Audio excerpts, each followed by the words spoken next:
မင်္ဂလာပါအားလုံးကိုကြိုဆိုလိုက်ပါတယ်ဒီဗီဒီယိုကတော့မိတ်ဆွေတို့အတွက် Photoshop အခြေခံသင်ခန်းစာအပိုင်း2ပဲဖြစ်ပါတယ်ဒီသင်ခန်းစာထဲမှာပါဝင်မှာတော့2ပါးတွေက Move to အကြောင်းပြောပြသွားမှာဖြစ်ပါတယ် Move to ရဲ့ shortcut ကတော့ V ပဲဖြစ်ပါတယ်ပုံလေးကတော့ဒီလိုပုံလေးနဲ့ပါဆိုတော့ကျွန်တော်တို့အတူတွားပြီးတော့လေ့လာကြည့်ကြရအောင်ပါဟုတ်ကဲ့ပါကျွန်တော်တို့ Photoshop ကိုဖွင့်လိုက်တဲ့အခါမှာဆိုရင်အခုလိုတွေ့ရမှာပဲဖြစ်တယ်ကျွန်တော်ကနေပြီးတော့ကျတော့ file နဲ့ကနေပြီးတော့အသစ်တစ်ခုတောင်းမယ်ပေါ့နော်စာမျက်နှာအသစ်တစ်ခုတောင်းပါမယ် file နဲ့ကနေသွားပြီးတော့ new ကိုနှိပ်လိုက်လို့လည်းရတယ်လို့ control နဲ့ n နဲ့ကိုတွဲနှိပ်လိုက်ရင်လည်းရတယ်ပေါ့နော်ဆိုတော့ကျွန်တော်ကနေပြီးတော့ကျတော့ file နဲ့ကနေ new တောင်းပါမယ်ပြီးရင်ကျွန်တော်တို့ photo site ကိုကျွန်တော်တို့ကနေပြီးတော့ photo ရဲ့မှာ9လက်မှ9လက်မှဆိုပြီးယူလိုက်မယ်ပေါ့နော်ဒီ300ဆိုတဲ့ဟာကျတော့ကျွန်တော်ပုံထုတ်မယ်ဆိုရင်300ထားမယ်ပေါ့နော်ဒါတော့မိတ်ဆွေတို့အဆင်ပြေလို့ထားလို့ရပါတယ်ပြီးရင် okay ပါမယ်အဲ့လိုလုပ်ရတဲ့အခါမှာဆိုရင်ကျွန်တော်တို့ကနေပြီးတော့ဒီအဖြူအောင်ဒီပုံ site တစ်ခုရလိုက်တယ်ပေါ့နော်အဲ့ဒါကိုကျွန်တော်ကနေပြီးတော့ restore down ဆိုပြီးတော့ဒါလေးကိုနှိပ်ထားပါမယ်ပြီးတဲ့အခါကျရင်ကျွန်တော်ကပုံအသစ်တစ်ခုယူပါမယ်ပေါ့နော်အဲ့တော့ကျွန်တော်ကနေပြီးတော့ file နဲ့ကိုသွားပြီးတော့ open ဆိုတာနှိပ်လို့ရတယ်လို့ keyboard က control နဲ့ o လည်းနှိပ်လို့ရပါတယ်ဆိုတော့ကျွန်တော်ကနေပြီးတော့ဒီပုံလေးကိုယူလိုက်မယ်ပေါ့နော်ဒီ window ပုံလေးကိုယူလိုက်ပါမယ် click ပြီးတော့ open ပါဆိုတော့ဒီဟာပြီးတဲ့အခါကျရင်ကျွန်တော်နောက်တစ်ခုထပ်ယူပါမယ်အဲ့ဒါကကျတော့ file နဲ့က open ကိုသွားမယ်ပြီးရင်ဒီ wallpaper 3ရဲ့ wallpaper 4ရဲ့ကိုကျွန်တော်ကပြီးတော့ယူလိုက်မယ်ပေါ့နော်ဒါကြောင့်ကျွန်တော်ကနှစ်ပုံလုံးကိုတန်းဖွင့်နေတာဖြစ်တဲ့အတွက်ကြောင့်မလို့ပထမတစ်ပုံတစ်ချက်ကလေးဒုတိယတစ်ပုံကိုကလစ်တဲ့အခါမှာ control ကိုဖိပြီးတော့မှကလစ်ပါမယ်ဆိုတော့ဒီမှာနှစ်ပုံကိုမှတ်ပြီးသွားပြီပေါ့နော်မှတ်ပြီးသွားတဲ့အခါမှာဆိုရင် open ပါမယ်အဲ့ဒီအခါမှာဆိုရင်ကျွန်တော်ပုံနှစ်ပုံရောက်လာပြီပေါ့နော်ဒီမှာပုံတစ်ပုံဒါကိုကျွန်တော်ကျင်းပါမယ်ကျင်းနေတယ်ဆိုရင်ဒီလိုလေးကျင်းလိုက်ပါမယ်ပေါ့နော်ဆိုတော့ဟုတ်ပြီကျွန်တော်ကနေပြောကြတော့အဲ့ဒါဆိုရင်ကျွန်တော် move to ကိုအလုပ်လုပ်ကြမယ်အဲ့တော့ move to မှာဆိုရင် move to ရဲ့ shortcut ကဆိုရင် V ဖြစ်တယ်ပေါ့နော်ဒီ move to ဆိုတာဒီပုံလေးထိပ်ဆုံးမှာပါတယ်ပေါ့နော်2ပါးရဲ့ထိပ်ဆုံးမှာပါတဲ့ပုံလေးပေါ့နော်အဲ့ပုံလေးကိုကျွန်တော်ကနေ mouse လေးတင်ကြည့်လိုက်တယ်ဆိုရင်ကျွန်တော်ကနေတွေ့ရမှာက move to နောက်ကနေပြောကြ V ဆိုတာတွေ့ရမယ်ပေါ့နော်အဲ့တော့အဲ့လေးကိုကျွန်တော်တစ်ချက် click ပါမယ် click ပြီးတဲ့အခါမှာဆိုရင် move ဆိုတာရွှေ့တာပေါ့နော်ပုံတစ်ပုံကနေတစ်ပုံကိုရွှေ့မယ်ပေါ့နော်အဲ့တော့ကျွန်တော်ကနေပြီးတော့ဒီပုံထဲမှာပါဒီထဲမှာပါတဲ့ပုံကိုကျွန်တော်အဖြူအောင် background ကြီးပုံမှာသွားပြီးတော့ရွှေ့ပါမယ်အဲ့ဒီအတွက်ကြောင့်မလို့ကျွန်တော်ကနေပြီးတော့ဒီပုံကိုတစ်ချက် click လိုက်ပါမယ်ဖိထားမယ်နော်မလုပ်ဘူးကျွန်တော်တစ်ချက်ဖိလိုက်မယ်ဖိပြီးရင်ကျွန်တော်ဆွဲပြီးတော့အဖြူအောင်ပုံထဲကို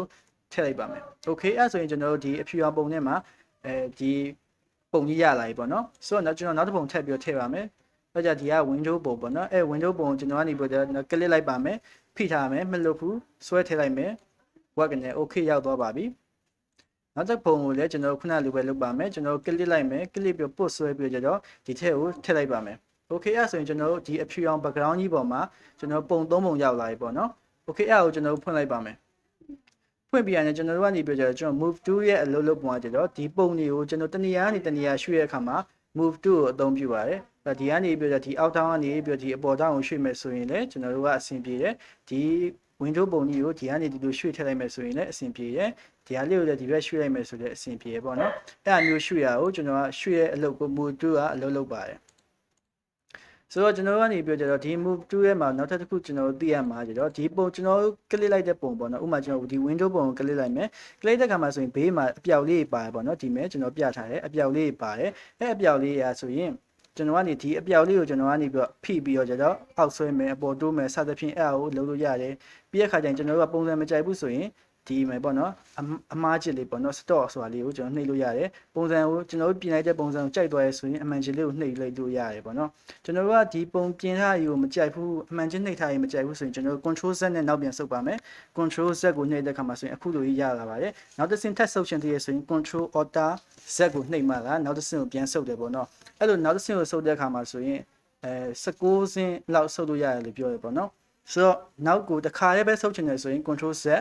တခါမှကနောက်ဆုပ်ချင်တယ်ဆိုရင် control alt z ဆိုတာကိုမိတ်ဆွေတို့တည်ထားရမယ်ဆိုတော့ဒီအပေါ်ဟာလေးကိုတော့တည်လောက်ပြီဘေးကဟာလေးကကျတော့ဒီလိုလေးတိုးတာပေါ့နော်ဒီထဲကိုတွင်းမလားအပြင်ကိုထုတ်မလားစသဖြင့်အဲ့ကိုတွင်းတာဒါပေမဲ့ကျွန်တော်မကြိုက်ဘူးအဲ့တော့ကျွန်တော် store လေးကိုနှိပ်လိုက်မယ် okay ပါအဲ့ပြီးရင်ကျွန်တော်ဒီ down နေမှာရှိတဲ့အပြောက်ကဘာလို့လုပ်လဲဆိုကြတော့ဒီလိုလေးပေါ့နော်ဒီဟာကျသူကသေးလို့လည်းရတယ်ကြီးလို့လည်းရတယ်အဲ့လိုအလုပ်လုပ်တယ်ဒါပေမဲ့ကျွန်တော်တို့ကကျသူ့ရဲ့အလုပ်ကကျနှစ်ခုပေါ့နော် သူကအောက်ကိုကျင်းလိုက်လို့လည်းရတယ်လို့အထက်ကိုလည်းတူလိုက်လို့ရတယ်ပေါ့နော်အဲ့မျိုးအလုပ်လုပ်တယ်ကျွန်တော်တို့ကတခါတလေမှဆိုရင်ဒီမူရင်းပုံစံမပြတ်ဖက်နဲ့သေးနေတာပေါ့နော်အဲ့မျိုးအနေထားမှာဆိုရင်ကျွန်တော်တို့ကနေပြီး8 key ကိုဖိမယ်နော် keyboard က8 key ကိုဖိထားပြီးတော့ကျွန်တော်တို့ mouse နဲ့ဆွဲထည့်ရမယ်ဆိုရင်သူကမူရင်းပုံစံအတိုင်းပဲတိုးသွားလည်းမရှိလို့ရှေးထွက်သွားမျိုးလည်းမရှိဘဲနဲ့သူမူရင်းပုံစံအတိုင်းဟိုမှာအကြီးသေးဖြစ်သွားရပေါ့နော်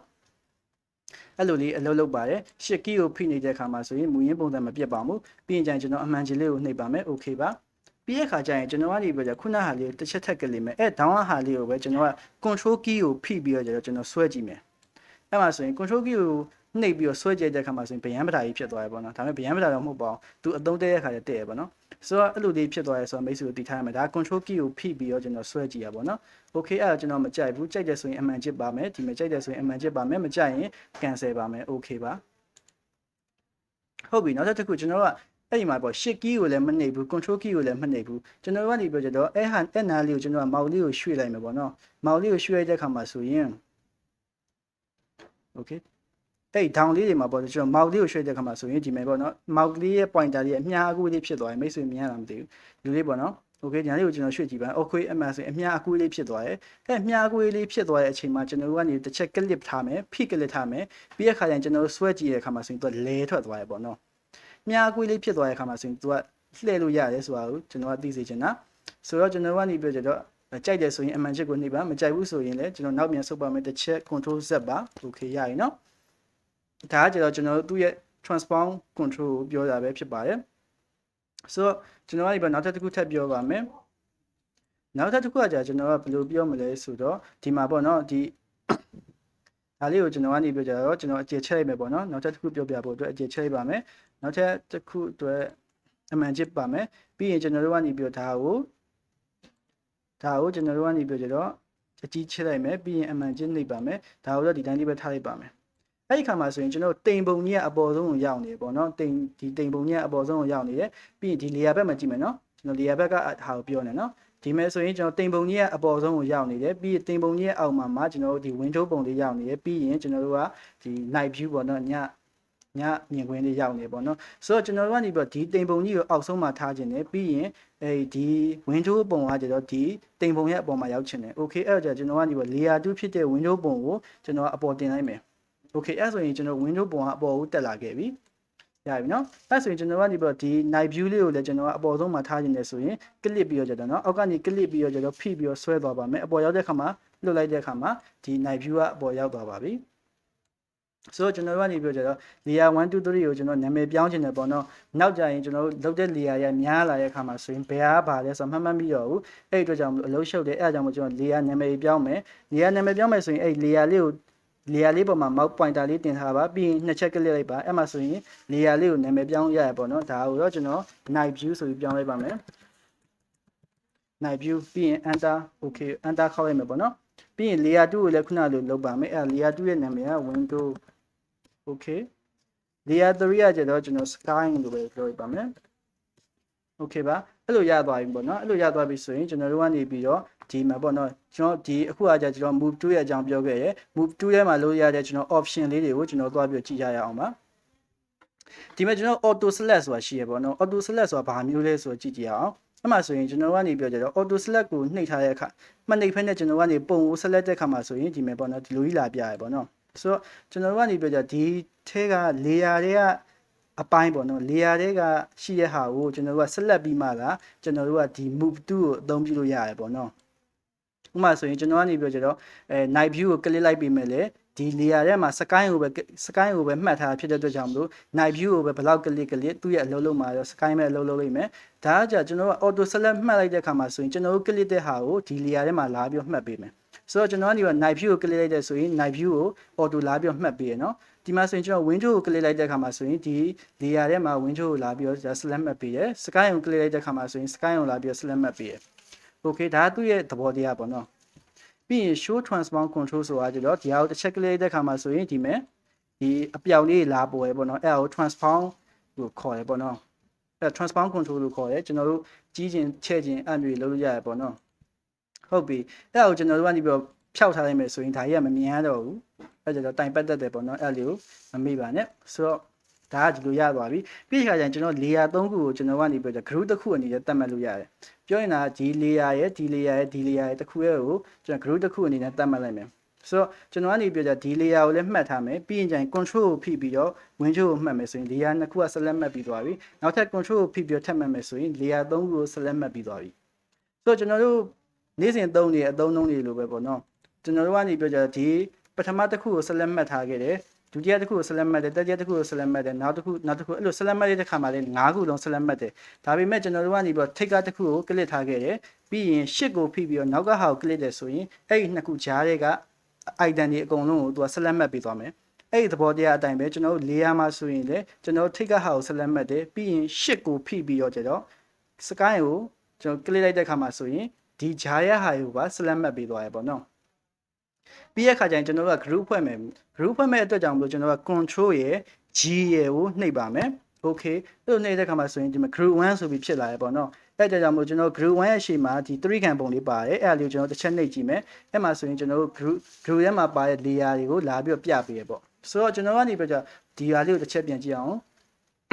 option လေးကိုတစ်ချက်ပြန်ကြည့်အောင်ဒီ auto select group ဆိုတာကိုကျွန်တော်ကမနှိပ်ဖဲနဲ့ကျွန်တော်က auto select layer ကိုပဲတစ်ချက်နှိပ်လိုက်မယ်ပေါ့နော် layer တစ်ချက်နှိပ်တဲ့ခါမှာဆိုရင်သူ group ထဲမှာပါတာဒီပုံ3ပုံပါတယ်ဒါပေမဲ့ကျွန်တော်တို့ကနေပြီး layer ကိုပဲ select လုပ်မှာပြောတဲ့အတွက်ကြောင့်မလို့ကျွန်တော်ကဒီ night view ကိုနှိပ်တဲ့ခါမှာဆိုရင် night view ကိုပဲ select မှတ်ပေးပါတယ် window ကိုနှိပ်တဲ့ခါမှာဆိုရင် window ကို select မှတ်ပါတယ်sky ကိုနှိပ်တဲ့ခါမှာဆိုရင် sky ကို select မှတ်ပါတယ်ဆိုတော့ကျွန်တော်ကနေပြီးဒီနေရာမှာ layer မဟုတ်ဘဲနဲ့ group ဆိုပြီးတော့များထားခဲ့တယ်ဆိုရင်မိတ်ဆွေတို့ကဘာကိုပဲနှိပ်နှိပ် group 1ကိုပဲ select မှတ်ပေးမှာပါကျွန်တော်အခုဆိုရင်ကျွန်တော် night view ကို select မှတ်ဖို့အတွက်နှိပ်လိုက်ပါတယ်ဒါပေမဲ့ night view ကို select မှတ်မပေးဘူးသူက group 1ကိုပဲ select မှတ်ပေးပါတယ်ဒါဘာလို့လဲဆိုကြကျွန်တော်ကနေပြောကြ group ကို select မှတ်မယ်လို့ပြောခဲ့လို့ပါနားလည်မယ်လို့ထင်ပါတယ်ဟုတ်ကဲ့ပါကျွန်တော်ဒီသင်ခန်းစာကတော့ဒီလောက်ပါပဲကြည့်ရှုပေးရတဲ့အတွက်ကျေးဇူးအများကြီးတင်ပါတယ်နောက်ထပ်သင်ခန်းစာတွေကိုကြည့်ရဖို့အတွက်လည်းကျွန်တော်ရဲ့ channel လေးကို subscribe လုပ်ထားပေးဖို့အတွက်တောင်းဆိုပါရစေအားလုံးပဲအဆင်ပြေကြပါစေခင်ဗျ See you guys